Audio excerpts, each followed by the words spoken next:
Добра вечер. Го следите специјалното издание на Дневникот на ТВМ, наменето и прилагодено за лицата со оштетен слух. 10 пациенти кои беа повредени во пожарот во Кочани денес се испишани од македонските клиники и се пуштени на домашно лекување. Кризниот штаб идната недела ќе разговара за протоколи за враќање на пациентите од странските клиники, кажа министерот за здравство Арбен Таравари.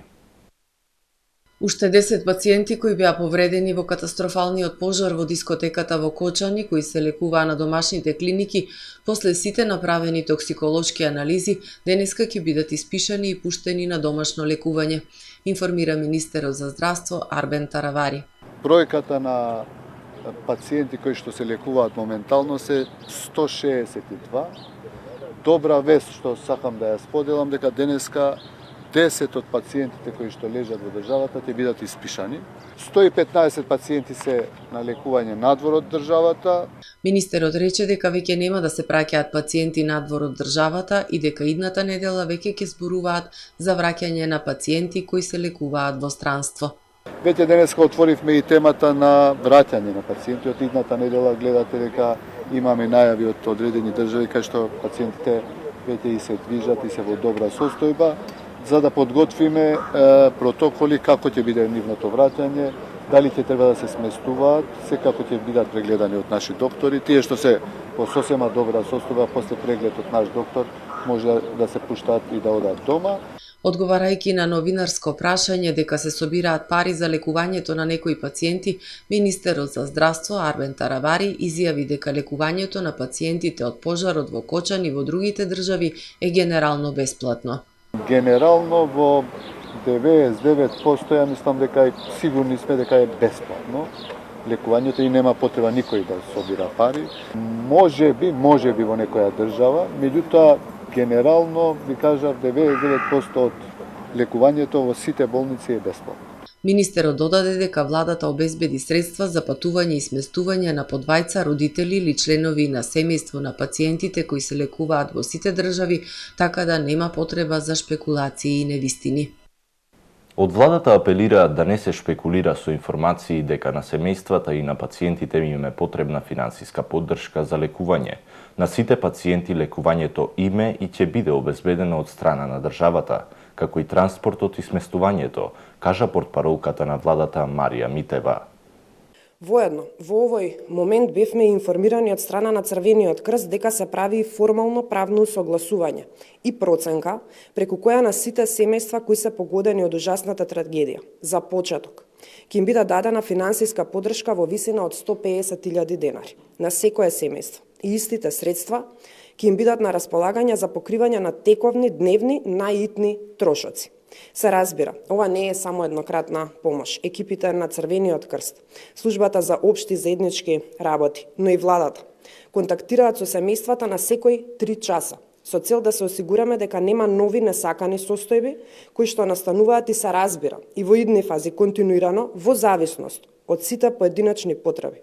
Сите средства ќе бидат насочени кон нив.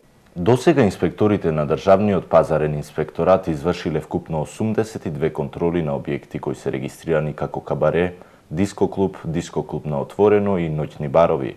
Од 23 кои имале лиценца, 13 не ги исполнувале минимум техничките услови, при што се изготвуваат решенија до Министерството за економија за одземање на лиценцата и ќе бидат издадени решенија за забрана на вршење на дејност, информираше на денешната пресконференција портпаролката на владата Марија Митева.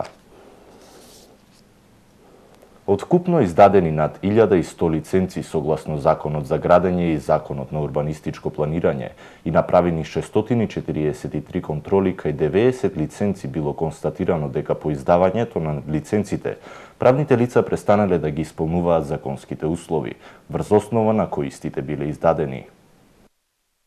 Во тек е контрола на сите издадени лиценци согласно Законот за градење и Законот за урбанистичко планирање, информира на денешната пресконференција министерот за транспорт Александар Николовски. И тука сакам да нагласам дека законите за жал во делот на контрола не се јасни, да не речам се исклучиви, и ние ова го правиме со еден вид политичка одлука, но сметаме дека е правилна. А по завршувањето на овие постапки ќе следат и јасни законски измени, со кои што ќе биде законска обврска секои 6 месеци да се врши ваква контрола на се што е издадено од страна на институциите. Министерството за транспорт во моментов спроведува контрола на сите издадени лиценци за градби од прва и втора категорија, и тоа за изведувачи на градба, надзор на изградба на градби, проектирање на градби, ревизија на проектна документација, управител за одржување на објектот, управител на градба и лиценци за изработка на урбанистички планови, односно оние куки кои цртаат детални урбанистички планови. Од издадени над 1100 лиценци, досега се вкупно проверени 643 лиценци. Проверката продолжува и очекувам до вторник целосно да е завршена. Од овие 643 лиценци кои што се проверени, кај 97 лиценци или во проценти некаде над 15%, констатирано е дека по издавањето на лиценците, правните лица престанале да ги исполнуваат законските услови врз основа на кои истите се издадени, поради што ќе се донесат решенија за одземање на лиценците. Паралелно е почната контрола и над сите издадени лиценци и овластувања во делот на патен превоз, кажа министерот Николовски. Основното јавно обвинителство Кочани донесе наредба за спроведување истражна постапка против 27 физички и 3 правни лица, за кои постои основано сомнение дека како соизвршители сториле тешки дела против општата сигурност од кривичниот законник. Сите осомничени во периодот од 2012 година до 16.3.2025 година, заеднички, но секој од аспект на своето својство, надлежности и одговорности, воопшто не постапиле според прописите за мерките за заштита и со тоа предизвикале опасност за животот и телото на луѓето и имот од големи размери. Основното јавно обвинителство Кочани донесе наредба за спроведување истражна постапка против 27 физички и 3 правни лица, за кои постои основано сомнение дека како соизвршители сториле тешки дела против општата сигурност од кривичниот законник. Тројца осомничени се јавуваат како одговорни лица, сосопственици или управители во извесен период во правното лице чија подружница е клубот. Објектот со намена за лесна индустрија кој се наоѓал во индустријска зона воопшто не исполнувал услови да биде пренаменет во угостителски објект кабаре согласно Законот за угостителска дејност, но во континуитет во целиот период осомничените добивале лиценца незаконито и организирале угостителски услуги. При тоа, сите знаеле и биле свесни дека клубот не ги исполнува законски пропишаните услови и начин за вршење на угостителска дејност. Една од осомничените и собственичка и управителка на осомничено правно лице од Кочани, која во текот на 2010 година по барање на осомничениот собственик му изготвила основен проект како услов за отпочнување со работа и вршење на угостителска дејност кабаре, иако знаела дека не постоеле законски услови за тоа, а во 2023 година направила корекција на основниот проект без да изврши проверки на лице место и со тоа возможила кабарето да поднесува барање за лиценца. Од Министерството за економија до овој момент осомничени се поранешен министер, но и поранешен државен секретар, раководител на сектор, раководител на одделение и помлад соработник кои во моментов работат во Министерството, но на други раководни позиции. Осомничени се и поранешен директор на Државниот пазарен инспекторат и 3 службени лица инспектори. Осомничени се и 2 поранешни директори на Дирекцијата за заштита и спасување. Осомничени се 3 градоначалници на Кочани во периодот од 2012 година до 16 март 2025 година. За целиот тој период, општината примала уплати по основ на надоместок за угостителски објект. На 16 март 2025 година, еден од осомничените, одговорно лице во клубот, усно организирал концерт без формално подпишан договор со музичката група ДНК и при тоа, заедно со осомничените управители и осомничените припадници на Агенцијата за обезбедување, свесни дека капацитетот и условите во објектот тоа не го дозволуваат, овозможиле влез на околу 650 посетители, помеѓу кои имало најмалку 31 дете. Едно од осомничените лица вршело продажба на билети без при тоа да води сметка за бројот и возраста на гостите кои смеат да присуствуваат. За внесување и употреба на пиротехничките средства е осомничен и еден член на музичката група ДНК. Во однос на пропустите на обезбедувањето, осомничени се сопственикот и управител на фирмата за обезбедување од Скопје, овластеното лице на подружницата во Кочани, тројца вработени и едно лице кое не било вработено во фирмата, но вршело одредени работи за таа фирма. Сите осомничени се обезбедени. Кочанското обвинителство со оглед на тежината на кривичното дело кој им се става на товар и сите други околности бара притвор за сите осомничени со исклучок на 3 лица кои се хоспитализирани.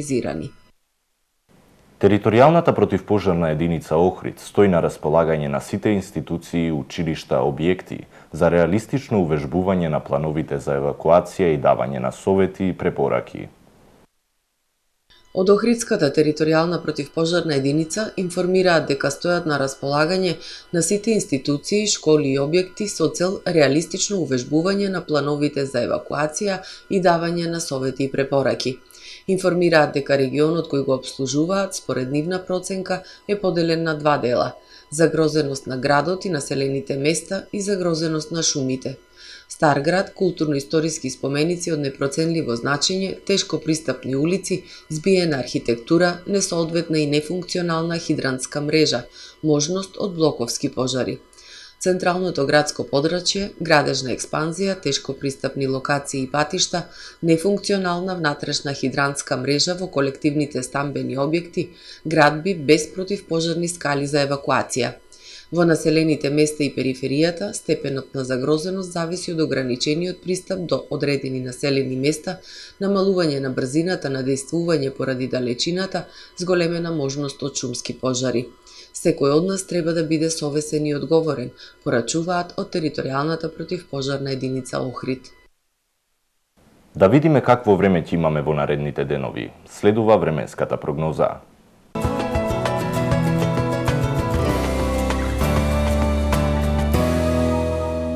Во Охрид во сабота во утринските и предпладневните часови ќе превладува претежно сончево и топло време со појава на локална облачност.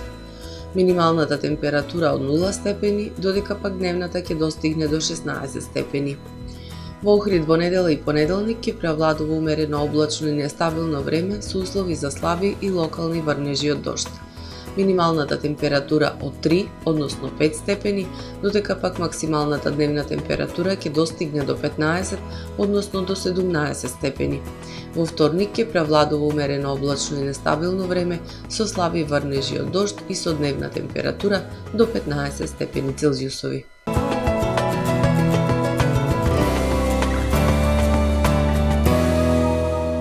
Почитувани гледачи, со информацијата за времето го завршуваме специјалното издание на Дневникот на ТВМ за лица со оштетен слух. Ви благодарам за вниманието. Пријатно!